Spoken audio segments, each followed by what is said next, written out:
Since its creation in 1864, Albert Park near Melbourne's CBD has played host to sporting clubs, the armed forces and even a rubbish tip.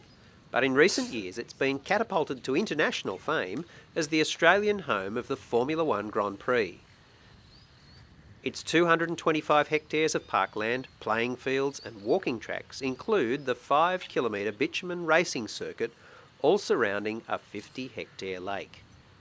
Parks Victoria is responsible for the irrigation and landscaping needs of the park, and in the face of increasing water restrictions, the answer lay right at their feet. Well, obviously in park management, water is essential in terms of ongoing maintenance and management of playing fields. And with the current water restrictions regime and obviously water being a scarce resource, particularly in Victoria at the moment, we've started looking at alternative ways to keep our playing fields in better condition. And the use of the lake and stormwater coming into the lake was an obvious choice for us to investigate and determine whether it was sustainable and feasible.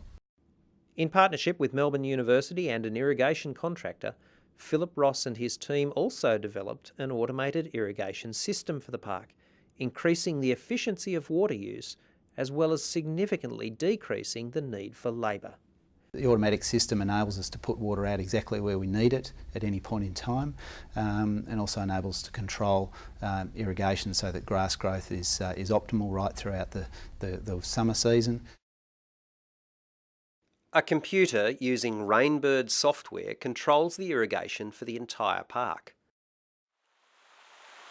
Not only does it take into account the playing surface, but it also analyses weather data such as wind and rainfall to determine watering periods. With so many events scheduled year-round in the park, marquees and tents had the potential to damage any underground system. So by aligning all drip lines in parallel, the headache is taken out of locating the system.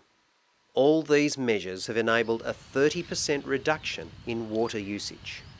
The system is able to control individual runs of sprinkler heads, and in particular we've set up on our cricket tables an ability to just water the wicket table itself or water the surrounding ground in isolation of the wicket table. So during the cricket season, wicket tables can be watered manually as required by curators, yet we can still keep the surrounding ground in good condition and run automatically without compromising the ability to properly manage and maintain the wicket table itself. Although Albert Park is currently forced to use town water for its supply, Philip Ross is confident that when levels are high enough, the lake will become the primary source. But he says the lake is already providing a positive contribution to the city of Melbourne. There's significant environmental advantages in collecting the stormwater from the surrounding area into Albert Park Lake. The lake, through our stormwater treatment ponds, provides effectively a cleansing opportunity. It removes silt, gross litter and nutrients from the water, so that when the stormwater eventually finds its way to Port Phillip Bay, that water is significantly cleaner than it would have if we didn't put Albert Park Lake into the overall stormwater cycle.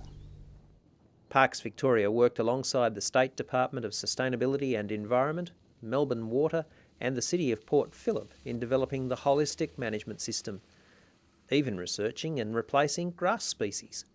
Traditionally, we've used cool season grasses such as ryegrass on our playing fields, and we're now moving to warm season species such as cooch and kikuyu, so that again they use less water during the summer season. According to Philip Ross, the irrigation system at Albert Park has succeeded by incorporating a number of tried and true methods into a system that ensures this oasis in the city remains just that.